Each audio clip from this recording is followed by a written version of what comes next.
তো আমরা এই অঞ্চলে আমি ব্যক্তিগতভাবে এই অঞ্চলে আসার আগে আজকে সেকেন্ড দিন, এর আগে এসে দেখছি সুন্দর একটা পরিবেশ, আজকেও মনোমুগ্ধকর পরিবেশ এবং সুন্দর সুন্দর গাছের রোপণ করা হয়েছে। এই গাছগুলো যদি বড় হয়, যখন বড় হবে তখন এই পরিবেশটা আরও দ্বিগুণ আগে বাড়বে। তো আমার কিছু কালেকশন আছে এখানে যদি কিছু রেপ্লিকা, যেমন হচ্ছে জাতীয় ফুল, জাতীয় ফল, জাতীয় পাখি এবং জাতীয় পশু, এইসব যদি কিছু রেপ্লিকা হিসেবে দেওয়া যায় তাহলে এই পরিবেশটা মনে হয় আরেকটু বৃদ্ধি পাবে। এটা জেলা প্রশাসক মহোদয় সহ যারা সংশ্লিষ্ট ব্যক্তিবর্গ আছেন, আমি তাদেরকে আহ্বান জানাবো যদি একটু এটা করা যায়। আর সেই সাথে ধন্যবাদ জানাই গাইবান্ধা সদরের ইওনো মহোদয়কে। উনি এত সুন্দর একটা আমি যখন প্রথমে আসছিলাম গাইবান্ধায়, উনি এটা আমাকেও দেখাইছিলেন যে তার এটা অনেক দিনের একটা স্বপ্ন। জেলা প্রশাসক মহোদয়কেও এটা করছেন, ইন্ডিকেট করছেন।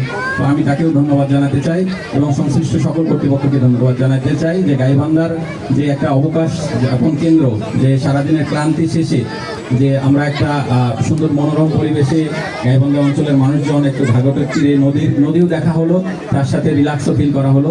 তো আমি আবারও সকলকে ধন্যবাদ জানাতে চাই যে সুন্দর একটা পরিবেশে এটা স্থাপন করেছে। এবং সেই সাথে স্যার যেটা বললেন যে এই অঞ্চলের মানুষজনের যেন একটু সুনজর থাকে, এই অবকাঠামো যেন সুন্দরভাবে রক্ষিত হয়, সেক্ষেত্রে আমি এলাকাবাসীকে সবাইকে অনুরোধ করবো যেন আপনারা একটু সুদৃষ্টি রাখবেন এই বিষয়ে। ধন্যবাদ সকলকে।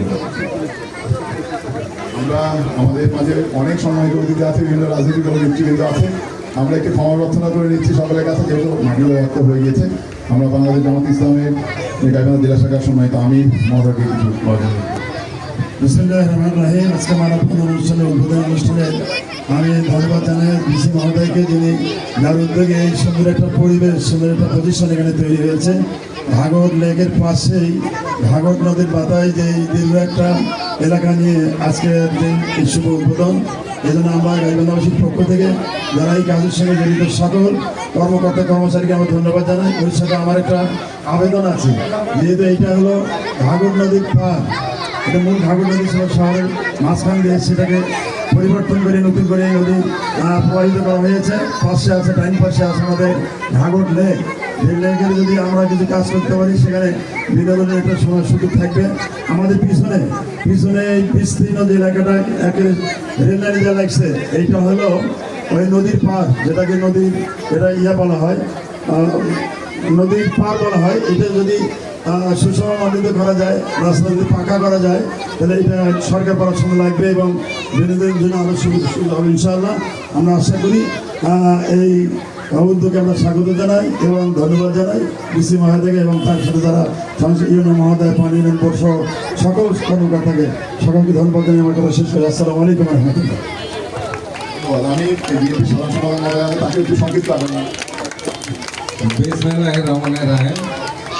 যেহেতু সময় কম, আমাদের জেলা প্রশাসনের কর্মকর্তা এবং পানি উন্নয়নের বোর্ডের নির্বাহী কর্মকর্তা, ফ্যাসিলিটিজ এবং হেলথে যারা এখানে উপস্থিত রয়েছেন এবং আপনারা আমাদের সাধারণ গাইবান্ধাবাসী, আজকে একটি বিশেষ মুহূর্তে একটি ভালো কাজের আমরা সাক্ষী হয়ে যেতে পারলাম। এই জন্যে আমি আপনাদেরকে সকলকে জেলা বিএনপির পক্ষ থেকে শুভেচ্ছা, অভিনন্দন জানাচ্ছি এবং আজকের এই